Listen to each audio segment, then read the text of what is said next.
Hi guys, hope you're all well. John here from Solvair, and I've got the pleasure of Drew Evans from Kaifu Property Group joining me here today. Welcome, Drew. Thanks for having me, John. Good to be here. Absolutely. Look, I've known Drew and worked on and off with him for probably the last 10 years now in the property game. So I was really keen to get Drew in and just ask him a few questions that relate to what he does and how he does it. So first of all, Drew, who is Kaifu and how is Kaifu formed? Yeah, sure thing. So as you mentioned before, we've been working on and off together for the better part of a decade. Throughout that time, I've been working for numerous different companies in the real estate space, and specifically in investment real estate. And what I noticed throughout my time is the vested interest really shifted away from helping our clients to helping those companies. So, Kaifu Property was really formed out of necessity, where I saw a real niche in the marketplace to build long-term sustainable relationships with our clients using property as a tool to help them achieve their goals. What would you say is, I suppose, unique about Kaifu Property Group? Sure. So Kaifu Property really does focus on what clients' goals and objectives are. We often talk about buying real estate and the fact that buying real estate is easy. It's buying real estate that makes a difference that really is the hard part. So Kaifu Property really dives down into the needs, the goals and the objectives of our clients, and then we make sure that we form a tailor-made strategy or an approach to use real estate to help achieve those goals. We're a company that's not tied down to any particular developer, vendor, agent, geographic location, or any particular type of property for that matter. Our company ethos is, well, how do we make our clients do as well as possible for their first investment so they can come back to us for their second, third, fourth and fifth, and also, as you know, go tell all of their family and friends, which is why I think we're doing so well. Absolutely, word of mouth. So Drew, we get a lot of clients that come to us and their biggest question is, how do I go and find property? Do I find it myself? Do you guys find it for us? And we at Solvair obviously work with a number of different groups, including yourself, to find property. But what is unique about the Kaifu Property Group? Sure. Well, there's a couple of things. The first thing is my business partner and I have been doing this for a very long time, and throughout that time we've developed some key relationships with different developers, vendors, agents, across the country. So what we do is we have the ability to find good opportunities before they hit the market. So a lot of the opportunities we find, you'll never actually see on realestate.com or Domain. That age-old saying, the good deals never actually hit the market. A second point to that is we actually dedicate a full-time acquisitions team to find good quality opportunities across the country. So the question then becomes is, well, hey, do I buy this property, or more so, does this property actually fit within my buying rules and within my strategy? I suppose, and that leads on to my next question. There's a lot of buyers agents out there that charge a fee for finding a property for that client. Sure. But the problem that I had with them early days was, for my own investing, was that they were only limited to one area or geographic location. How are you guys different from a buyer's agent? Yeah, sure thing. Well, there's a couple of differences, I guess. The first one is, what I find, and this is a bit of a stereotype, is buyer's agents are very transactional. Hand over some money, go and find the best possible property, and then you never hear from them again. Kaifu Property has a different philosophy in the fact that we build long-term sustainable relationships with our clients, where it's actually not about helping you invest in the first property. Our success really is judged by getting you the second, third, fourth and fifth piece of real estate. The second, I guess, major point is we have an independent acquisitions arm where we spend tens of thousands of dollars every year doing our research based on the facts. It's not general opinions, it's not market commentary. We sign up to all the big companies where we can make educated decisions based on the areas that we're investing in. We also have that flexibility where we're not tied down to a specific geographic location. Right. We go where we genuinely believe the market can produce the best results. Yeah, great. A lot of people often talk about, property should double every 7 to 10 years. Now, you and I both know that that's an absolute fallacy and it's absolutely not correct. Some areas do extremely well, while other areas don't do so well. Yeah. A lot of people also talk about the fact that, hey, Drew, investing in real estate, time in the market should heal everything. And it's true, property traditionally over time does go up in value. But our philosophy is if we can time the market a whole lot better, it can speed up the results and allow us to grow our portfolio even quicker. Yeah, 100%. I suppose digging down the rabbit hole a bit deeper, how do you guys actually acquire the property on behalf of the investors? Sure thing. I guess this is where our relationship with Solvair becomes very, very close, I guess, in the fact that we really need to understand what you're trying to achieve. As you don't want to go and buy a property just for the sake of buying a property. You really want to make sure that whatever you're investing in is actually going to help set you up and not set you back. So we actually spend a lot of time understanding, well, what are your goals?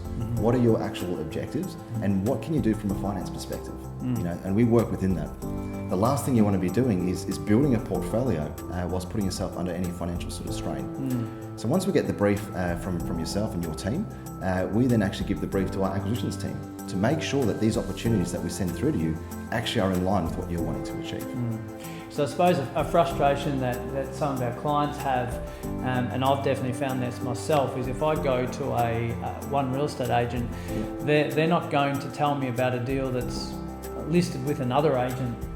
It's just not in their best interest. So that's why I like the flexibility of, I suppose, someone like you guys and what you provide.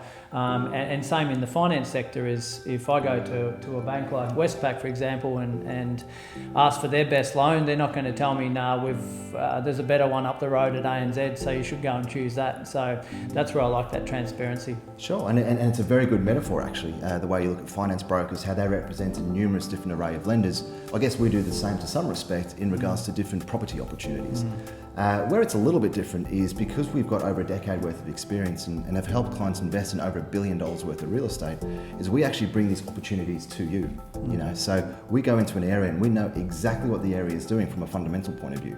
We understand the population growth, we understand the infrastructure, both public and private. We know where all the jobs are. You know, so we have a specific checklist or checkpoint that it needs to fulfill before it even gets to your eyes, before it gets to my eyes, and definitely before our clients get to see it. Yeah, cool. That's great. And more on a personal level, we've all got different preferences when buying real estate, and maybe one over the other, new, old, unit, townhouse, etc. What's your personal preference when buying your investment? Yeah, sure. I get asked that question all the time, and my answer is always the same. It's think big, but start small. It's really understand the fundamentals and then grow from there. You know, so my personal portfolio started off with one property and was very lucky enough to do quite well at it.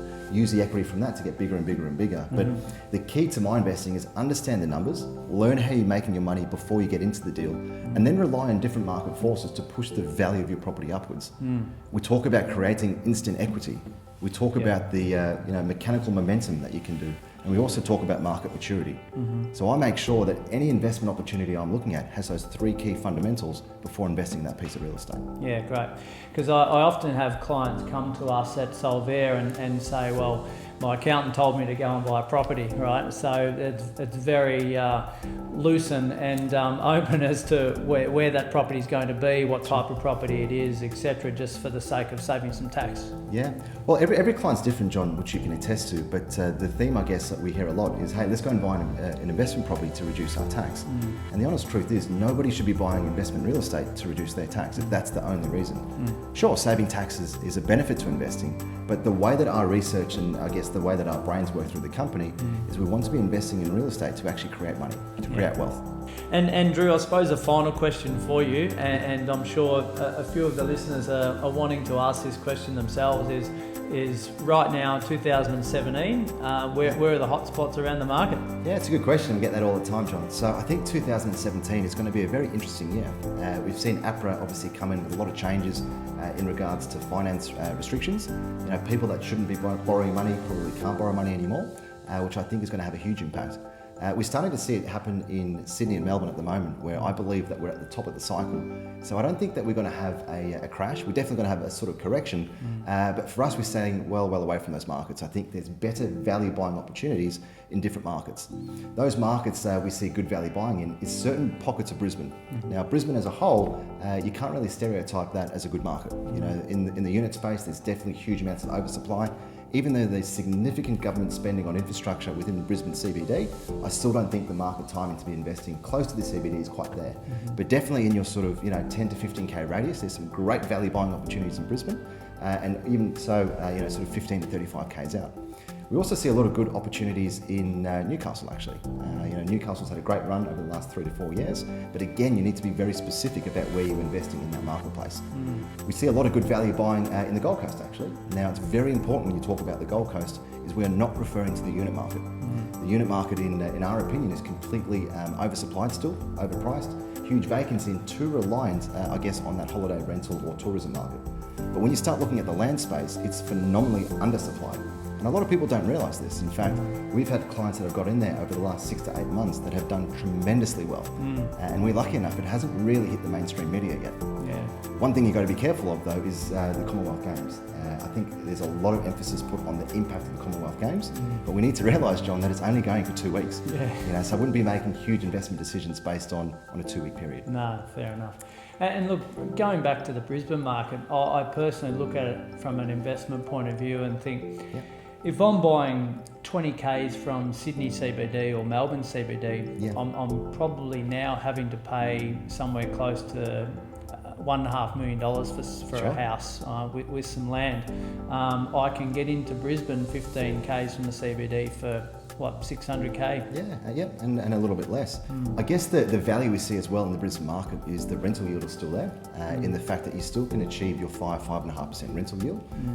Where we're talking about investing in these types of areas, the properties are actually positive cash flow after tax, which is really important for us, especially if we're talking about building a long-term sustainable property portfolio. Yeah, absolutely. Yeah. No. Valuable insight. Look, Drew, that's all from us today. I appreciate you coming in and spending the time with us and obviously sharing your expertise with us. Sure. And guys, as always, it's really important to have a solid team of people around you, but a solid team that can research the markets thoroughly and effectively for you and not for the company. So, as always, happy investing. If there's any questions, please fire them through. Thanks, guys.